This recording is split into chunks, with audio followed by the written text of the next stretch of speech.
Jose Rizal, ipinanganak noong ika-19 ng Hunyo taong 1861, Calamba, Pilipinas, namatay noong ika-30 ng Disyembre taong 1876, Maynila, makabayan, manggagamot, at man of letters na naging inspirasyon sa kilusang nasyonalista sa Pilipinas.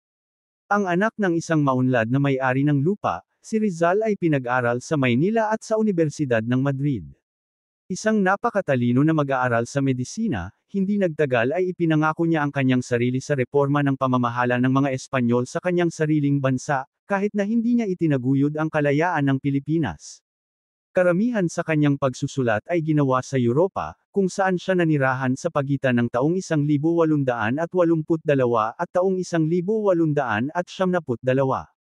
Noong 1887 inilathala ni Rizal ang kanyang unang nobela, Noli Me Tangere, The Social Cancer, isang marubdob na paglalantad ng kasamaan ng pamumuno ng mga Espanyol sa Pilipinas.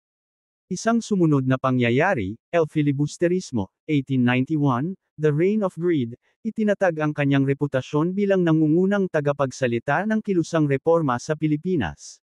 Inilathala niya ang isang annotated na edisyon, 1890, muling inilimbag noong 1958, ng Sucesos de las Islas Filipinas ni Antonio Morga, na umaasang maipakita na ang mga katutubong tao ng Pilipinas ay may mahabang kasaysayan bago dumating ang mga Kastila. Siya ay naging pinuno ng kilusang propaganda, nag-aambag ng maraming artikulo sa pahayagan nito, La Solidaridad, na inilathala sa Barcelona.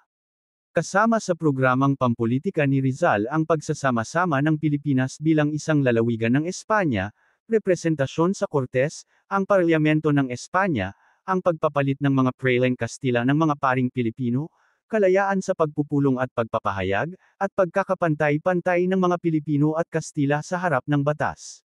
Monumento kay Jose Rizal. Monumento kay Jose Rizal. Monumento, gitna, kay Jose Rizal sa Rizal Park, Maynila. Paano naging mukha ng kilusang kalayaan ng Pilipinas si Jose Rizal? Paano naging mukha ng kilusang kalayaan ng Pilipinas si Jose Rizal? Matuto pa tungkol sa buhay ni Jose Rizal at kung paano siya naging mukha ng kilusang kalayaan ng Pilipinas. Tingnan ang lahat ng mga video para sa artikulong ito. Bumalik si Rizal sa Pilipinas noong 1892. Itinatag niya ang isang lipunang walang dahas reforma, ang Liga Filipina, sa Maynila, at ipinatapon sa dapitan sa Hilagang Kanluran ng Mindanao. Nanatili siya sa pagkatapon sa sumunod na 4 na taon. Noong 1896, nag-alsa laban sa Espanya ang Katipunan, isang makabayang lihim na lipunang Pilipino.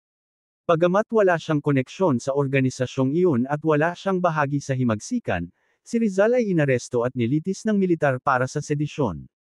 Napatunayang nagkasala, pinatay siya sa publiko ng isang firing squad sa Maynila.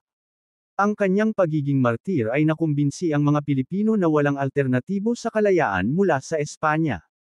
Sa bisperas ng kanyang pagbitay, habang nakakulong sa Fort Santiago, isinulat ni Rizal ang Ultimo Adio, Huling Palom, isang obra maestra ng taludtod sa Espanyol noong ika-19 na siglo.